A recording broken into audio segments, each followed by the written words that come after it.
유월절이 가까울 때에 주님은 베다니에 가셔서 나병 환자 시몬의 집에 식사 초대를 받아 그 자리에 참석하게 됩니다. 베다니라면 우리에게 익숙한 곳이죠. 성전산 바로 옆에 있는 감람산 기슭에 있었던 우리가 잘 아는 나사로와 마르다와 마리아가 살던 동네가 바로 이 베다니였습니다. 주님은 예루살렘에 오실 때마다 바로 이 마리아의 집에 자주 들러서 이 집에서 머물곤 하셨습니다. 그런데 그 동네에 나병 환자 시몬이 있었던 것 같습니다. 이 사람의 집에 초대를 받았는데요. 여기 우리가 의문이 들 수 있는 건 나병 환자는 누구를 초대할 수 없지 않나? 그런 생각이 충분히 하실 수 있을 겁니다. 그렇죠. 나병 환자는 마을 안에 살 수가 없습니다. 마을에서 쫓겨나서 혼자 광야에서 살아야 됩니다. 그리고 누구를 마주칠 수도 없습니다. 누군가가 광야에서 길을 가다가도 누군가를 만나게 되면 손을 얹고 소리를 질러야 했습니다. 부정하다 부정하다 소리를 지르면 사람들이 저 사람 나병 환자구나 하고는 비껴가게끔 되어 있었습니다. 그러니 누구와 한 자리에 함께 앉는 것 자체가 불가능한 사람이 나병 환자였지요. 그런데 어떻게 예수님이 이 집에 가서 함께 할 수 있는가? 이건 이 나병 환자가 사실은 나병 환자였던 시몬이었던 거죠. 아마도 우리 주님에 의해서 이 나병이 치료받고 깨끗함을 입고 그 감사와 감격으로 우리 주님이 예루살렘에 오셨다는 소식을 듣고는 주님을 꼭 한번 모시고 대접하고 싶습니다. 그런 마음으로 아마 주님을 모셨던 것 같아요. 자, 이 사건은 마태, 마가, 요한복음 세 개의 복음서에서 공이 다르고 있습니다. 설명이 약간 차이가 있을 수는 있지만 다른 각도에서 서로 보여주는 것이라 생각하면 될 겁니다. 그런데 이 마태, 마가, 요한복음에서 이야기하고 있는 이 사건의 주인공이 마태와 마가에서는 이 여인의 이름을 말하지 않고 한 여자가 이렇게 이야기를 하고 있습니다. 그러니까 이름을 숨기고 익명 처리하는 거죠. 누군지 모르는 어떤 한 여자가. 그런데 요한복음에 가면 그 여인의 이름이 마리아라고 분명히 말하고 있습니다. 베다니의 마리아는 바로 나사로의 동생 마리아인 거죠. 자, 그러면 왜 마태와 마가는 이 여인의 이름을 익명 처리하고 요한복음에서는 왜 굳이 마리아라고 이름을 기록하고 있을까? 학자들은 이렇게 추정을 합니다.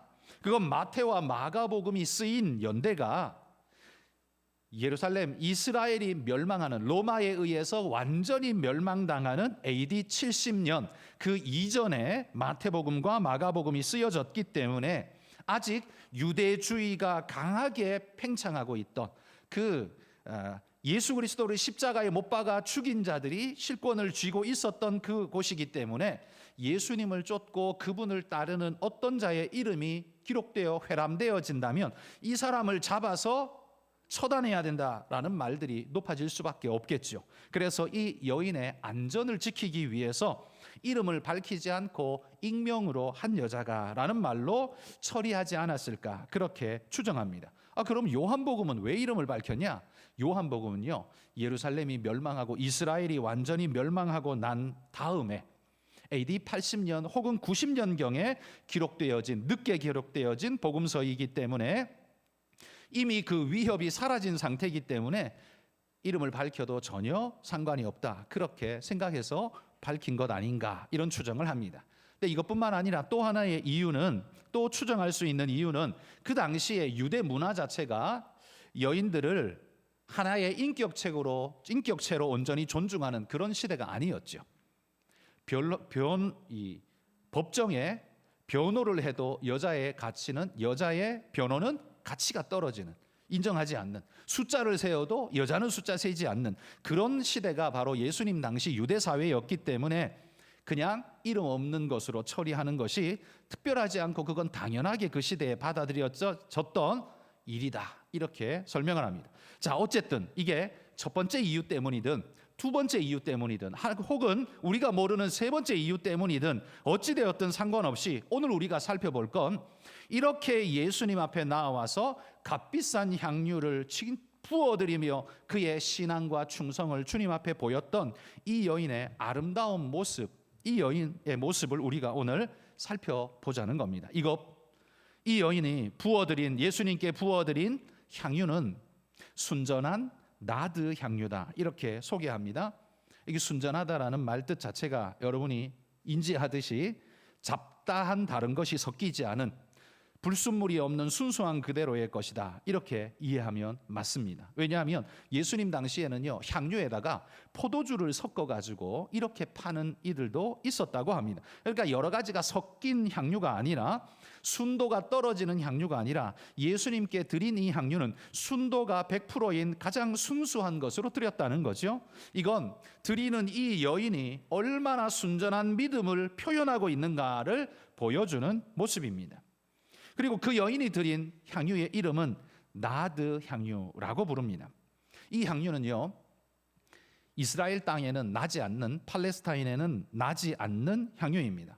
히말라야 산맥이나 혹은 인도에 이 향나무가 자라는데 이 향나무의 뿌리에서 추출되는 이 점액질의 향기로운 액체, 이것 가지고 만든 것이 나드 향유라고 합니다. 그러니까 이건 팔레스타인 땅에 나지 않기 때문에 100% 수입에 의존할 수밖에 없죠. 100% 수입하는 건 당연히 비쌀 수밖에 없습니다. 5절에 보시면 그 값이 그래서 300데나리온이다 이렇게 말하고 있습니다. 데나리온의 가치는 일꾼의 하루 품삯이 데나리온이지 않습니까? 300데나리온이라는 건 노동자가 일꾼이 1년 동안 일해야 벌 수 있는 연봉에 해당하는 겁니다. 여러분들의 연봉이 얼마일지 모르지만 여러분의 수준으로 한번 생각해 보십시오. 아, 내가 연봉 얼마인데 그러면 그걸 통째로 주님 앞에 드린다? 그럴 만한 물건이 여러분 집에는 뭐가 있습니까? 그냥 제가 생각하기에는 아마 각 가정에 있는 자동차가 여러분의 연봉에 가까운 어느 정도의 금액이 아닐까 싶습니다. 그러면 이 자동차를 단번에 하나님 앞에 탁 드릴 만한 그런 용기가 여러분에게는 있으십니까? 근데 이 여인은요 그걸 전혀 아까워하지 않고 그렇게 드리는 믿음의 모습을 보여주고 있습니다. 그런데 이 향유는 특징이 요즘처럼 이 마개가 잘 막혀 있어서 이걸 열었다 닫았다 해도 잘 보관할 수 있는 어떤 이런 기능이 별로 없었고, 그 당시에는 그저 향유가 아예 봉합되어져 있는데 그걸 깨뜨려야만 쓸 수 있었습니다. 이 향유는 깨뜨려서 쓸 수밖에 없는, 목을 부러뜨려야만 쓸 수 있는 거였습니다. 그럼 깨지고 나면 그 다음에는 봉합이 어렵죠. 다 써야 하는 상황이 벌어지는 겁니다. 그러니까 전체를 드릴 수밖에 없는 상황이 주어지게 되는 거죠. 이 여인은 이 비싼 향유를요 주님 앞에 한 방울을 드린 게 아니라 전체를 다 담아 쏟아부어 드렸습니다. 이 전체를 드리는 마음이 이 여인의 마음이었다는 거죠. 저는 이 모습을 보면서 이건 마치 구약에 우리가 번제 제사를 드리는 것 같다 이런 생각이 듭니다. 번제가 뭡니까? 구약에 나오는 제사 중에요 다른 제사들은 다 제사 드린 사람에게 돌아가는 몫이 있거나 혹은 제사를 집례한 제사장에게 돌아가는 몫이 있는 제사였습니다. 화목제물은 제사 드린 자나 제사장이나 누구나 다 받을 수 있지만 나머지 제사들은 제사장에게 돌아가는 몫이 있었어요. 그런데 이 번제만큼은 아무에게도 주지 않고 오직 하나님에게만 드리고 전적으로 불태워 하나님 앞에만 드리는 제사가 이게 번제였습니다. 그래서 번제의 특징은 오직 하나님께만 드리는 헌신, 충성, 이걸 의미하는 게 번제였어요. 저는 이 마리아가 드린 향유 옥합, 이 비싼 것을 목을 부러뜨려서 전부 다 쏟아 부어드린 이거야말로 마리아의 번제가 아닌가 이런 생각을 듭니다. 예수님의 머리에 전부 다 부어드렸습니다. 이 여인은요 이 300데나리온을 아까워하지 않았습니다. 그건 전적으로 주님께 헌신하고 주님을 사랑하고 충성하겠습니다라는 믿음의 고백을 이 여인의 행동 속에서 보여주는 거죠. 자, 이렇게 예수님의 머리에 향유를 다 부어드리자 4절에 보시면 화를 내면서 달려드는 사람이 있습니다. 4절에 보면 어떤 사람들이 화를 내면서 달려듭니다. 이 어떤 사람은 도대체 누굴까요? 이 사건의 병행 기록되어 있는 마태복음에 보면요 이들은 제자들이 이렇게 말합니다. 마가복음에는 어떤 사람들이라고 말하지만 마태복음에는 제자들이 이렇게 화를 냈다고 나와요. 그런데 요한복음에는 좀 더 구체적으로 가룟 유다가 그렇게 말했다 이렇게 말합니다. 그러니까 시몬의 집에 예수님과 제자들이 초대받았으니 거기 있는 사람이라면 시몬 아니면 예수님의 제자들이겠죠. 그러니까 여기 화를 내고 있는 사람들은 제자들이 분명히 맞을 겁니다. 그 중에서도 주동적으로 말을 하고 있는 사람은 가룟 유다였다는 거예요. 근데 이 가룟 유다가 뭐라고 말을 합니까? 이렇게 말해요. 어찌하여 이 향유를 허비하였는가? 이렇게 말합니다. 유다가 볼 때, 가룟 유다가 볼 때에 이 마리아의 행동은 쓸데없는 허비였습니다. 유다는 허비라는 단어를 썼습니다. 그 값이 사람의 1년 연봉에 해당하는데 이거 한 방울만 뿌려도 한두 방울만 뿌려도 충분히 향기가 나는데 거기다가 뭘 다 쏟아붓냐 이 말이죠. 허비라는 겁니다. 그러니까 여러분 이 가룟 유다가 보고 있는 초점은 어디에 있습니까? 향유에 있습니다. 향유에. 그의 관심사와 그의 사랑은 딴 데 있는 게 아니라 향유에 있어요. 향유의 가치가 예수님의 가치나 혹은 부어드리는 여인의 헌신의 가치보다 훨씬 더 우월하다라고 지금 계산하고 있는 거예요. 여러분 우리가 허비라는 단어를 언제 씁니까? 고귀한 것을 아름답게 하기 위해서 좀 더 싼 것을 사용하여 고귀한 것을 빛나게 하면 그건 허비라고 말하지 않고 사용이라고 말합니다. 반대로 아주 비싼 걸 들여서 가치 없는 데 사용하면 사람들은 이걸 허비라고 말합니다. 300데나리온 되는 향유를 예수님께 부어드리는 것이 허비가 된다면 가룟 유다에게는 무엇이 고귀한 가치고 무엇이 낮은 가치인 겁니까? 가룟 유다가 볼 때에는 향유가 고귀한 가치가 돼버린 겁니다. 300데나리온 고귀한 가치, 그걸 예수님께 한두 방울만 하면 되지 뭘 다 부어드려, 이런 낭비를 왜 해? 라는 말이 가룟 유다의 마음이었다는 거죠.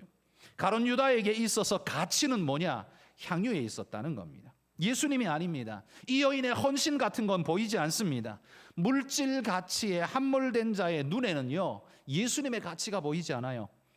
주님을 향해 헌신하는 그 고귀한 헌신자의 가치 같은 건 보이지 않습니다. 오직 물질의 가치에 집착하는 이런 모습만 보여주고 있는 이 모습, 여러분 주목해 보십시오.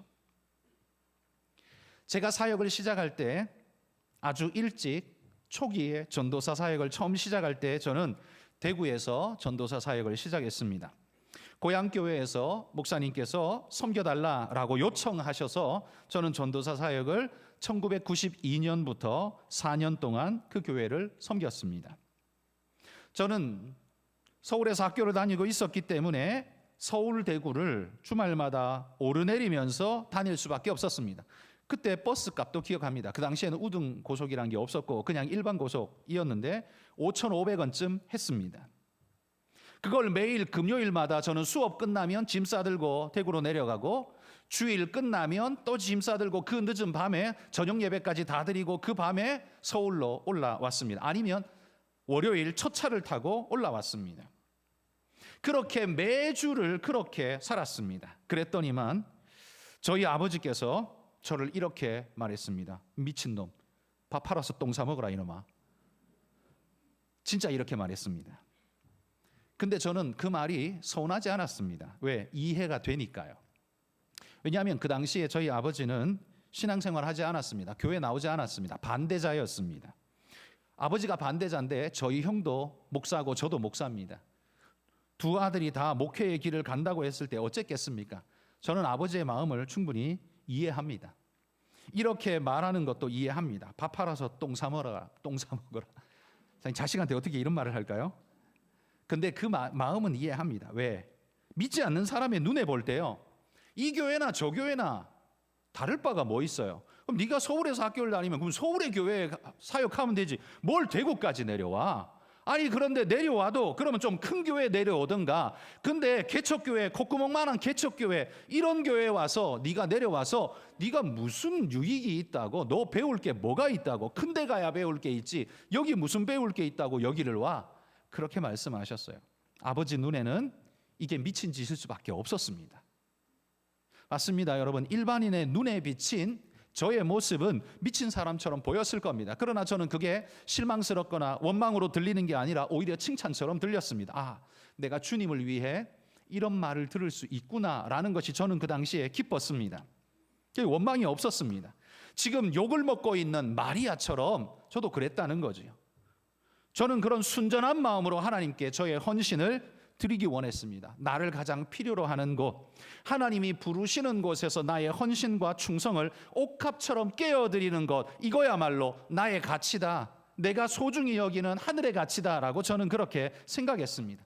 큰 교회, 서울교회가 가치가 아니라 하나님이 부르시는 자리, 크지 않아도 사람들이 나를 필요로 하고 하나님이 보내시는 자리, 거기가 바로 내가 가야 할 자리다라고 생각을 했다는 거예요. 저는 지금도 그때의 선택을 후회하지 않습니다. 그 힘들고 어려운 4년의 사역을 지금도 후회하지 않습니다. 오히려 저는 그때를 아주 감사합니다. 왜냐하면 그 당시 제가 그렇게 어릴 때에 그 교회에서요, 일주일에 5번 설교를 했습니다. 여러분, 학교 수업 다 하고, 대학생이 학교 수업 다 하고 언제 설교 준비를 할 게 있어서 일주일에 5번씩 설교를 했을까요? 그런데 놀랍게도 그게 가능했었습니다. 저를 부르신 목사님이 저 불러놓고 얼마 있지 않아서 선교를 가버리셨습니다. 그래, 교회에 교역자가 저밖에 없었습니다. 그래서 대예배는 그 노회에 은퇴하신 원로 목사님을 초빙해서 대예배는 설교하게 하고, 저는 나머지 예배를 제가 다 했습니다. 뭐 주일 오후 예배, 저녁 예배, 청년부 예배, 주일학교 아이들 예배, 중고등부 예배, 제가 다 설교했습니다. 그러니 일주일에 5번 설교할 수밖에 없죠. 그냥 모든 설교를 제가 다 했습니다. 그렇게 하다 보니까 설교의 훈련이 얼마나 많이 되었는지 저한테는요, 이건 돈 주고 바꿀 수 없는 정말 훌륭한 기회였습니다. 제가 한가람교회에 올 수 있는 기반도 저는 그때 다 껴졌다고 믿습니다. 여러분, 그 교회에 빚을 많이 진 거예요. 제가 이렇게 훈련받고 올 수 있었으니 얼마나 다행한 일입니까? 세상 가치로만 보는 자들의 눈에는요, 여러분, 이것처럼 정말 미친놈이라는 말을 듣는 것처럼 하나님의 사람의 행동은 무가치함 그 자체로 보일 수밖에 없습니다. 그러나 그건 몰라서 하는 소리지, 이게 진짜 가치라는 걸 나중에 깨닫고 나면 절대 그런 말 못할 겁니다. 이거야말로 진짜 가치구나라는 깨닫는 것이 얼마나 소중한 일인지 모릅니다. 여러분이 하나님을 위해 섬길 때 분명코 세상은 여러분들에게 손가락질을 하게 될 겁니다. 그리고 때로는 야, 너 미쳤냐? 이런 말을 듣게 될 겁니다. 그런데 여러분, 지금까지 여러분이 수십 년 신앙생활 하면서 그런 말을 한 번도 들어본 적이 없다면 그건 여러분 신앙이 문제 있는 겁니다. 왜요? 그들의 가치 기준과 예수 믿는 나의 가치 기준이 별반 다를 것 없이 똑같으니까 충돌이 일어나질 않는 겁니다. 그러니까 그 사람이 봐도 이해되고 나도 이해되는 쪽으로 가는데 그게 똑같아. 그러니까요, 예수를 몇십 년 믿었는데도 가치 기준이 예수 중심으로 바뀐 게 아니라 세상 사람이 봐도 다 똑같은, 그들이 하는 것처럼 똑같이 하는, 여러분, 그런 수준이라면 여러분, 그건 여러분들이 평화의 사도이기 때문에 욕 안 먹은 게 아니라 그게 오히려 부끄러움이라는 사실을 아셔야 합니다. 욕을 먹지 않는 그리스도인은 사실은 부끄러워해야 합니다. 마리아는 300데나리온이나 하는 향유를 아낌없이 쏟아부을 수 있는 마음이 그에게 있었습니다. 가룟 유다가 볼 때, 그리고 세상 사람들이 볼 때 이거야말로 미친 짓 아니냐라고 욕을 먹을 만한 그런 일을 그는 주저없이 했습니다. 왜요? 예수님께 붙는 것은 허비가 아니라 이건 헌신이고 충성이기 때문입니다. 여러분, 이 300데나리온 되는 이 향유가 인생에서, 그의 향유 인생에서 가장 고귀하게 쓰인다면 어디에 쓰이겠습니까? 신부가 결혼식 할 때에 부어지면 그거 의미 있게 쓰인 거죠. 그런데 그거보다 더 이 향유가 고귀하게 쓰인 건 어디일까요? 우리 하나님 예수 그리스도께 부어지는 향유보다 더 고귀하게 쓰인 향유가 어디 있겠습니까? 세상에 아무리 고귀한 가치의 향유도 하나님께 부어진 향유는 이 향유밖에 없습니다. 그러니 여러분, 300데나리온이 아니라 3만 데나리온이라 할지라도 이 향유는 아깝지 않은 겁니다. 마리아는 그런 마음을 가지고서 주님께 이 향유를 부어드리고 있다는 거예요. 여러분, 여러분의 가치 판단은 할례 받은 거듭난 인식의 구조를 가지고 계십니까? 아니면 여전히 세상적 판단 구조를 가지고 그냥 교회에 들어와 있기만 한 것입니까? 여러분, 우리가 부끄러워해야 할 것은 우리의 가난이 아닙니다. 돈 많이 못 버는 것, 남들보다 직급이 낮은 것, 이런 게 우리의 부끄러움이 아니라 세상과 너무나 똑같은 가치 구조를 가지고 나는 예수 믿은 지 30년 됐는데, 나 예수 믿은 지 50년 됐는데, 그런데도 불구하고 내 세상 가치 구조와 나의 가치 구조가 똑같아서 충돌이 전혀 일어나지 않는다면 여러분, 이걸 부끄러워하셔야 합니다. 내가 수십 년을 교회 다녔는데도 하나님의 가치 판단을 담지 못했다면 이거야말로 우리의 수치라는 말입니다. 제자들이 마리아를 이렇게 꾸짖자 예수님이 즉시 나서서 이들을 말리면서 오히려 꾸짖습니다. 가만두라, 너희가 어찌하여 그를 괴롭게 하느냐, 이렇게 말씀합니다. 여러분, 이 말씀하실 때 예수님이 온화한 말로 하셨겠습니까? 제가 생각할 때는요, 아주 엄한 말로 하셨을 것 같아요. 가만두라, 감히 너희들이 무슨 소리 하는 거야, 아마 이런 식으로 말씀하셨을 것 같아요. 왜 그랬을까요?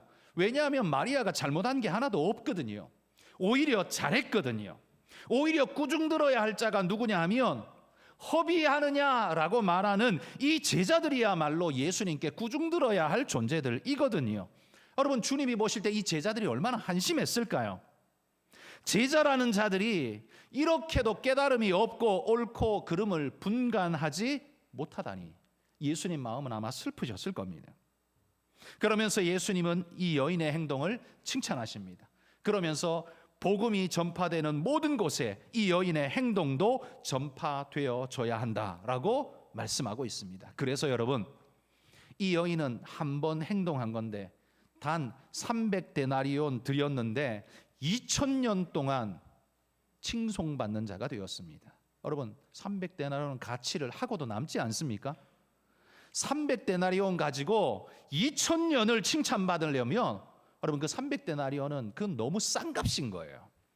이 여인은 하나님으로부터 이런 축복을 얻었습니다. 하나님이 볼 때, 우리 주님이 볼 때 이 여인의 행동이야말로 길이 전파해야 할 아름다운 모습이다라는 거였어요. 자, 그러면 오늘 제가 여러분에게 드리고 싶은 말씀의 핵심은 이겁니다. 주님은 이 여인의 어떤 면을 칭찬하고 계신 걸까요? 이 여인의 칭찬받을 만한 요건이 뭐냐? 우리가 그걸 알고 우리도 그걸 닮아가자라는 겁니다. 자, 그 칭찬의 요소는 세 가지입니다. 첫 번째, 주님은요, 이 여인이 하나님 앞에서 옳은 일을 행한 것을 칭찬하고 계십니다. 자, 6절에 보십시오. 6절에 보시면 이렇게 말합니다. 그가 내게 좋은 일을 하였느니라. 주님께서 지금요, 이 여인의 행동 때문에 아주 기뻐하고 즐거워하고 계십니다. 이 여인의 행동이 주님을 기쁘게 만족스럽게 만들었습니다. 주님께서 300데나리온 되는 고가의 향유를 아주 들이부어졌기 때문에 기뻐하십니까? 주님이 어디 명품족이라서 지금 기뻐하고 계십니까? 아닙니다. 주님은 과부의 2렙돈도 지극히 귀하게 보시듯 이 여인의 헌신의 마음에 감격하고 계신 겁니다. 300데나리온이 아니라 이 여인의 마음에 감격하고 계신 거예요. 이 제자들은 두 눈을 뜨고도 까막눈처럼 알아보지 못하고 있지만 이 여인은 무엇이 옳은 일인지 무엇이 좋은 일인지를 분간하면서 비록 내가 욕을 먹을지라도 옳은 일을 향해 달려가겠습니다, 이런 결단을 지금 보여주고 있는 거예요. 여러분, 그러니 우리 주님이 보실 때 얼마나 기특했을까요? 여러분, 한번 생각해 보십시오. 여러분이 생각할 때 신앙적으로 이게 옳아라고 생각하는데 주변 사람들이 전부 손가락질하게 된다면 그런 경험 있으십니까? 그런데 그 일을 계속 하셨습니까? 여러분의 신앙, 지금 몇십 년 신앙 생활 속에서 그런 경험이 몇 번 있으셨습니까? 여러분, 그거 이겨내는 거 쉽지 않았지만 우리는 믿음으로 그거 이겨내며 와야 합니다. 그런 일들이 주로 어떤 게 있습니까? 보편적으로 따지면요, 주일 성수. 야, 일주일 동안 직장에서 그렇게 뼈 빠지기 힘들게 일했으면 공휴일은 쉬어야지. 지금 뭐 교회 가서 뭐 하는 짓이야? 봉사? 야, 봉사하면 돈을 줘, 떡을 줘. 웃긴 소리 하지 마. 헌금? 네 힘들게 번 돈을 왜 교회에다 갖다 바쳐? 네가 다 속는 거야. 너 거짓말하는 걔들한테 속는 거야. 이렇게 세상은 이러한 일을 멍청한 일이라고 말합니다. 교회에 어리석게 속아서 네가 헛짓거리하고 있는 거야 라고 그들은 우리에게 말할 겁니다. 마치 제자들이 지금 말하는 것처럼요, 왜 허비하느냐라고 말하는 것처럼 세상도 우리에게 하나님 말씀대로 살려고 몸부림하면, 그렇게 뭔가 하려고 하면 세상은 우리에게 손가락질하면서 그렇게 말할 겁니다. 그런데 여러분, 지금까지 신앙생활 하시면서 그러한 공격이 올 때에 여러분은 어떤 모습을, 어떤 반응을 보여주셨습니까? 그들이 눈에 살기만 띄면, 도끼만 띄면 꼬리 내리고 교회 가는 거 멈추고 쟤들이 눈이 풀릴 때까지 나는 교회 못 가겠다 하셨습니까? 사람들이 욕하는 거는 난 싫으니까 나는 교회 봉사도 안 하고 그냥 있는 듯 없는 듯 교회에 와서 잠깐 있다가 빨리 도망가야지 하셨습니까? 여러분, 그들의 반응에 휘둘리지 마십시오. 여러분이 하나님 앞에 무엇을 해야 하고 어떻게 해야 하는지에 따라서 여러분, 하나님이 기뻐 춤추는 그 일을 향해 여러분도 달려가시기를 바랍니다. 마리아가요, 제자들이 뭐라고 말해도 신경 쓰지 않았습니다. 제자들이 뭐라고 말해도 신경 쓰지 않았습니다. 이 일이야말로 가치 있는 일이라고 믿었기 때문이지요. 여러분도 그렇게 믿음을 위해, 신앙을 위해 감내해 가시는 믿음의 일꾼들이 되시기를 주의 이름으로 축복합니다. 가룟 유다에게 있어서 가치는 뭐였을까요? 가룟 유다의 시선이 집중하고 있는 게 지금 어딘 것 같습니까? 바로 향유입니다. 예수님 아니에요. 여인의 헌신 아닙니다. 향유입니다. 돈 되는 일, 여기에 가룟 유다가 지금 꽂혀 있습니다. 향유는 300데나리온인데 그걸 한 사람의 머리에다가 몽땅 들어부어, 야 이거야말로 허비 아니야, 지금 이렇게 보는 것, 이게 바로 가룟 유다의 눈이었어요. 왜? 향유는 300데나리온이니까 이거예요. 그래서 가룟 유다가 뭐라고 말합니까? 차라리 그 향유를 300데나리온에 팔아서 가난한 자들에게 나눠주는 것이 훨씬 낫지 아니하냐라고 말합니다. 이게 훨씬 도덕적으로 보입니다. 이게 훨씬 가치 있는 일처럼 보입니다. 왜요? 가룟 유다가 생각하는 300데나리온의 가치와 도덕의 가치보다 예수님의 가치는 가룟 유다의 눈에는 보이지 않거든요. 가룟 유다는 예수님의 제자라고 불리지만 정작 예수님의 가치를 전혀 알아보지 못하고 있는 존재였습니다. 어떻게 그걸 확신할 수 있습니까? 그러니 가룟 유다가 예수님을 얼마에 팔아먹었습니까? 은 30에 팔았습니다. 은 30은 그 당시에 종의 몸값이었습니다. 고귀한 실력자의 몸값이 아니에요. 그냥 하찮은 종의 몸값이 은 30입니다. 만약에 가룟 유다가 예수님을 그래도 팔아먹기는 팔아먹을 텐데 그래도 이분은 가치가 딴 사람보단 좀 있지, 그러면 이 계산이 빠른 가룟 유다가 30에 팔았겠습니까? 대제사장이 야, 은 30 줄 테니까 너 나한테 넘겨. 그러면 웃기는 소리 하지 마십시오. 뭐 지금 내가 종 하나 파는 줄 아십니까? 이 지금 유대 사람들이 다 지금 선호하고 우러르고 있는 예수님을 파는데 30달러니 안 돼요. 10배 300 주십시오. 여러분, 계산 빠른 가룟 유다가 이렇게 하지 않았을까요? 그런데 은 30에 팔았대요. 이건 가룟 유다는요, 예수님을 은 30 수준으로 그냥 생각하고 있었다는 소리입니다. 그러니까 300데나리온이 어마어마하게 보이죠. 아까운 거죠. 그래서 허비라는 단어가 나갈 수밖에 없는 거죠. 이게 유다의 눈이었습니다. 여러분, 제자의 눈이 이 수준인데 이거는요, 제자 아니래도 그 시대의 대제사장도 이런 눈 가지고 있었습니다. 오늘 본문 읽지 않았습니다만 14장 1절을 한번 보십시오. 마가복음 14장 1절에 보면 이들 대제사장과 백성의 지도자들 무리들은요, 예수님을 잡아 죽일 흉계를 꾸미고 있었습니다. 왜 꾸몄을까요? 이유가 뭘까요? 이유는 요한복음에서 이야기합니다. 요한복음 18장 14절 말씀 읽어봅시다. 가야바는 유대인들에게 한 사람이 백성을 위하여 죽는 것이 유익하다고 권고하던 자로라.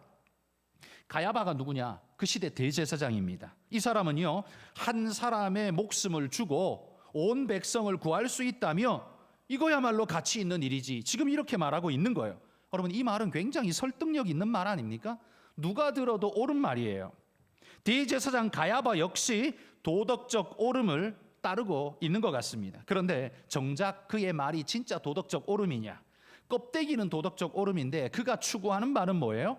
백성을 위한 게 아니라 자기의 자리를 유지하고 지탱하기 위한 겁니다.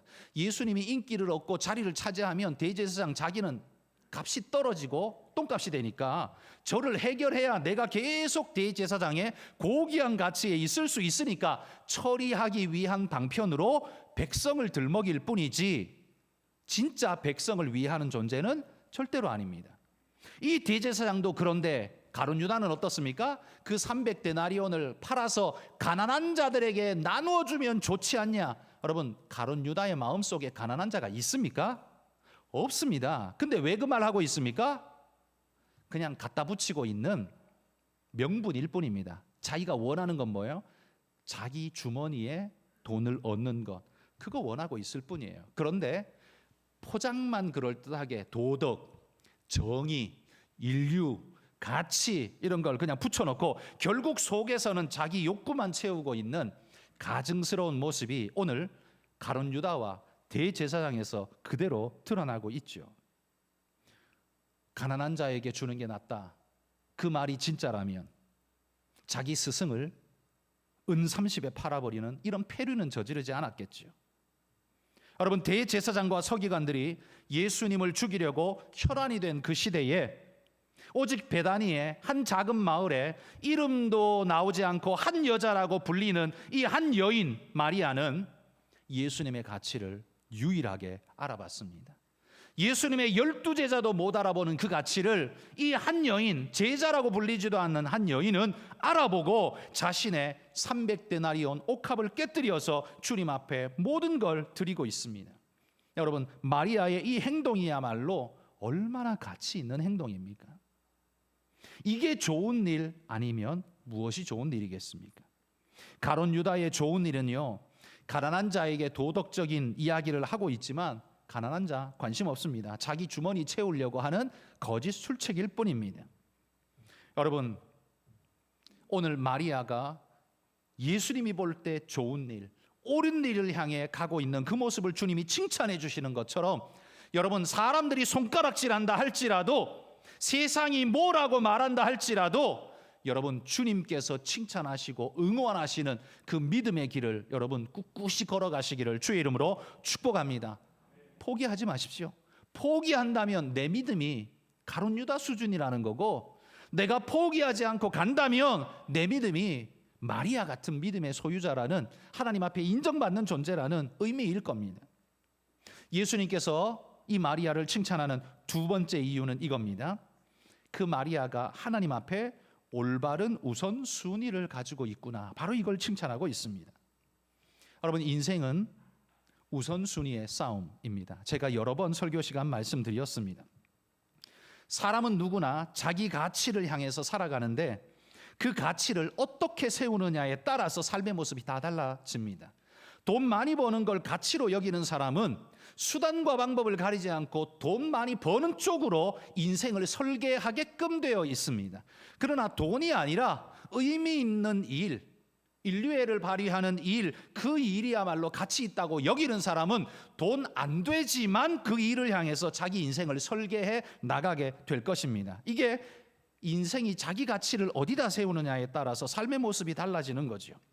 그가 그것을 가치 있다 여기는 이유가 뭡니까? 자신의 가치관이 그렇기 때문입니다. 사람들은요, 모두가 자신이 가치 있다고 여기는 그 방향으로 살아갑니다. 돈이 가치 있으면 돈을 향해 살아가고요, 권력이 가치 있다고 여기는 사람은 돈을 주고서라도 권력을 사려고 덤비고요, 사랑이 가치라고 믿는 사람은 돈을 포기하고 권력을 포기하고서라도 사랑을 얻으려 달려가는 것이, 그게 그 사람의 가치 인생일 겁니다. 결국 사람은 다 똑같아 보이지만 자기 가치를 따라서 사람들은 살아가게 되어 있습니다. 자, 그렇다면 여러분들은 어떻게 살아오셨습니까? 여러분들은 어떻게 살고 계십니까? 여러분의 가치 1번은 무엇이며 그것이 여러분을 핸들링하는 1번이 될 텐데 여러분은 어떻게 핸들링 되어 왔는지를 한번 돌아보십시오. 제가 이 설교 자리에서 여러분은 어떻게 사셨습니까? 라고 물으면 머리로 답하지 마십시오. 머리는 그냥 말 그대로 가룟 유다가 정의를 운운하는 것처럼 우리는 그런 식으로 말할 수 있습니다. 그러나 여러분이 살아온 삶의 몸으로 한번 말해 보십시오. 어떻게 말씀하실 겁니까? 어떤 방향으로, 무엇을 향해, 지금 무엇을 간절히 원하며 달려가고 계십니까? 나는 왜 그 길로 가고 있는가에 대해서 여러분 인생에 자문해 보시기를 바랍니다. 미국의 유명한 목사님 중에 고든 맥도날드라는 목사님이 있습니다. 이 목사님이 그리스도인이 삶의 우선순위를 정하지 않으면, 그러면 세 가지 일이 벌어질 수 있다라고 이야기를 했습니다. 우리가 삶의 우선순위를 정하지 못하고 떠밀려 살아가면 우리 삶이 세 가지 모습이 나타날 수 있대요. 첫 번째는요, 남의 칭찬을 받는 일에 자신의 시간과 돈을 다 허비하는 존재로 살게 될 거라는 겁니다. 왜요? 내 가치가 없기 때문에 남이 칭찬하는 게 좋아 보이고 그게 가치처럼 보이니까 그쪽으로 계속 가는 겁니다. 그러니까 사람들이 칭찬하는 말들이 내가 가야 할 곳이구나 하고 그 길로 계속 따라가게 되는 겁니다. 자기 가치가 없으니 남의 가치가 자기 가치로 여기고 그냥 그렇게 살아가는 사람이에요. 여러분, 이 사람은 진정 자기 인생을 산 걸까요? 아니면 남의 인생을 산 걸까요? 남이 칭찬하고 남이 옳다 하고 남이 좋다 하는 그쪽으로만 계속 살아갔다면 이 사람은 자기 인생을 산 걸까요? 남의 인생을 산 걸까요? 두 번째, 그리스도인이 삶의 우선순위를 정하지 않으면 두 번째 벌어질 수 있는 일은요, 급한 일에 늘 쫓겨서 살아가게 됩니다. 자기 기준이 없기 때문에요, 판단이 불가하죠. 판단이 불가하면 중요하고 뭐고 구분이 안 가기 때문에 급한 일부터 하게 되어 있습니다. 여러분, 기준이 분명한 사람은요, 급한 일이 나를 밀어도 중요한 일 먼저 생각합니다. 그런데 생각이 없으면 어떻게 해요? 중요한 일 뒤로 미루고 급한 일에 쫓겨 다니게 됩니다. 그래서 저거 중요한 줄 알지만 급한 일에 늘 쫓겨서 살다 보면 수십 년 지나고 나이가 늙어버리고 중요한 일 못합니다. 늘 급한 일이 내 인생을 몰고 다닌 그런 인생이 되어버리고 마는 겁니다. 여러분, 이렇게 인생을 산다면 이 사람 인생도 자기 인생을 살았을까요? 남의 인생을 산 걸까요? 세 번째, 그리스도인이 삶의 우선순위를 정하지 않으면 벌어질 수 있는 세 번째 특징은요, 주변에 영향력 있는 사람들에게 시간 다 뺏기고 그 사람 쫓아다니는 인생으로 인생 끝나게 될 겁니다. 왜? 내 가치 기준이 없기 때문에 주변에 영향력 있는 말빨 있는 사람들의 말을 여과 없이 받아들이고 그게 옳은 것 같아.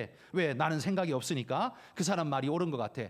저 사람 뭔가 가지고 있는 것 같아. 그래서 계속 따라가는 인생이 될 수밖에 없는 겁니다. 그러니 여러분, 이런 사람 또한 평생을 살아도 자기 인생을 산 걸까요? 남의 인생을 산 걸까요? 여러분, 오늘 마리아는 제자들이 뭐라고 말해도, 세상 사람들이 뭐라고 손가락질을 해도 흔들리지 않았습니다. 자신이 하는 이 일이 가난한 자들을 구제하는 도덕적 일, 그 일도 물론 중요하고 좋은 일이지만 가난한 자들은 늘 우리 가운데 있지만 예수님은 어떻게 해요? 지금 이때밖에 없는 거예요.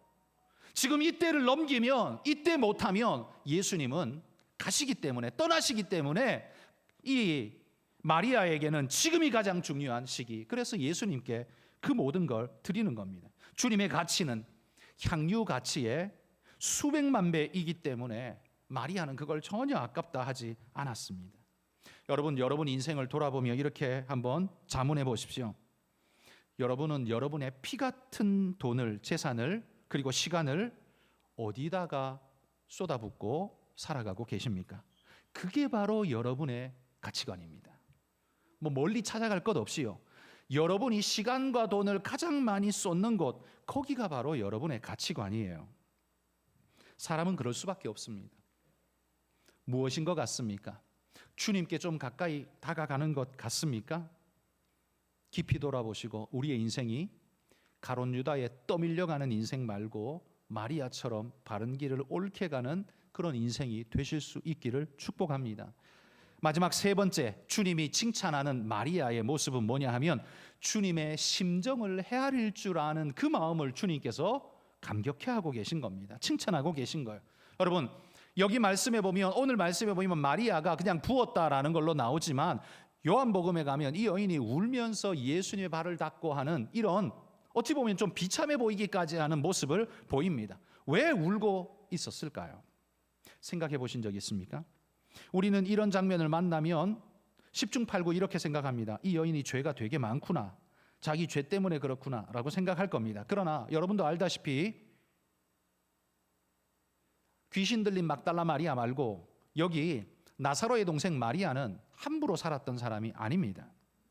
그러니 그가 죄가 많아가지고 그랬다라고 말하기에는 아마 좀 어려웠겠죠. 예수님을 쫓고 그 말씀에 사랑하는 이 여인은 이미 주님으로부터 죄 사함을 받고 감사함으로 나아간 자일 겁니다. 물론 자기 죄에 대한 찔림과 아픔으로 하나님 앞에 울 수 있습니다. 그것도 분명히 포함되어 있을 겁니다. 그러나 저는 핵심은 그건 아니라고 생각합니다. 제가 생각하는 이 마리아의 눈물의 핵심은 주님이 떠날 것이기 때문에 그러신 겁니다. 왜요? 예수님은 떠난다는 말을 자주 하셨거든요. 자, 세 구절 찾아볼 텐데요. 요한복음 13장 36절 하반절입니다. 읽어봅시다. 내가 가는 곳에 네가 지금은 따라올 수 없으나 후에는 따라오리라. 내가 간다는 말을 지금 분명히 계속하고 있습니다. 요한복음 14장 1, 2절 읽습니다. 너희는 마음에 근심하지 말라. 하나님을 믿으니 또 나를 믿으라. 내 아버지 집에 거할 곳이 많도다. 그렇지 않으면 너희에게 일렀으리라. 내가 너희를 위하여 거처를 예비하러 가노니. 자, 12절 말씀도 읽어봅시다. 내가 진실로 진실로 너희에게 이르노니 나를 믿는 자는 내가 하는 일을 그도 할 것이요 또한 그보다 큰 일도 하리니 이는 내가 아버지께로 감이라. 여러분, 요한 사도가 예수님의 말씀을 듣고 기록한 그 복음서에 예수님이 간다는 이야기를 계속해서 하고 있습니다. 여러분, 이 말을 요한만 들었을까요? 아니죠. 제자들 다 들었고요. 마리아도 분명히 들었습니다. 그런데 이 마리아는 그 말씀을 놓치지 않고 기억하고 있었던 겁니다. 다른 제자들은요, 다 까막눈같이 다 잊어버리고 아무 생각 없는데 마리아는 그걸 기억하고 있었던 거죠. 주님의 행동에서 주님이 떠나실 날이 다가왔구나라는 걸 직감적으로 알았던 것 같습니다. 주님을 사랑하는 마리아가 주님의 말씀을 흘려들을 리 없죠. 주님의 행동과 태도를 흘려볼 리 없죠. 제자들은 까맣게 모르지만 마리아는 지금 헤아리고 있는 겁니다. 주님께서 바로 이것을 지금 칭찬하고 있는 거예요. 여러분, 나는 신앙생활 50년, 70년 한 나는 주님의 마음을 얼만큼 헤아리며 오늘 살아가고 계십니까? 나 예배 드렸어. 의무 방어전 하는 그런 거 말고요. 나 오늘 교회 갔다 왔어. 의무 방어전 하는 그런 거 말고 여러분이 주님 마음을 얼만큼 헤아리면서 살아가고 계십니까? 우리는 주님의 마음을 다 알 수는 없습니다. 사람 마음도 모르는데 하나님 마음을 어찌 압니까? 그러나 여러분, 주님의 마음이 담겨 있는 이 성경책이 있습니다. 이 성경책을 통해서 하나님은 우리에게 무엇을 원하시는지를 말씀하셨고 우리가 어떤 모습으로 살아가기를 원하시는지를 말씀하셨습니다. 그러면 그 말씀을 읽고 듣고 믿는 나는 어떻게 살아야 할까요? 그분의 말씀이 내 중심에 있다면 나는 어떻게 살아야 할까요? 여러분, 그 삶의 흔적들이 이 마리아의 향유 부음 같은 모습으로 나타나실 수 있기를 축복합니다. 나는 300데나리온을 쏟아붓지는 못하지만 내 삶의 매 순간순간마다 하나님, 내 진심을 쏟아붓고 하나님 사랑을 쏟아붓겠습니다. 여러분, 이런 마음으로 우리가 살아야 옳지 않겠습니까? 이렇게 살면 여러분, 세상이 손가락질 하겠습니까? 세상이 칭찬하고 세상이 그 사람이 가진 예수 나도 믿고 싶다라는 마음을 가지지 않겠습니까? 여러분, 세상 닮아가는 흉내 내어 봐야 오히려 멸망만 찾아오지 아무것도 없습니다. 진정한 신앙인이 되시기를 축복합니다. 이 가룟 유다와 제자들 같은 모습 말고 마리아 같은 신앙, 주님이 칭찬하는 진짜의 신앙이 되시기를 주의 이름으로 축복합니다. 기도하겠습니다.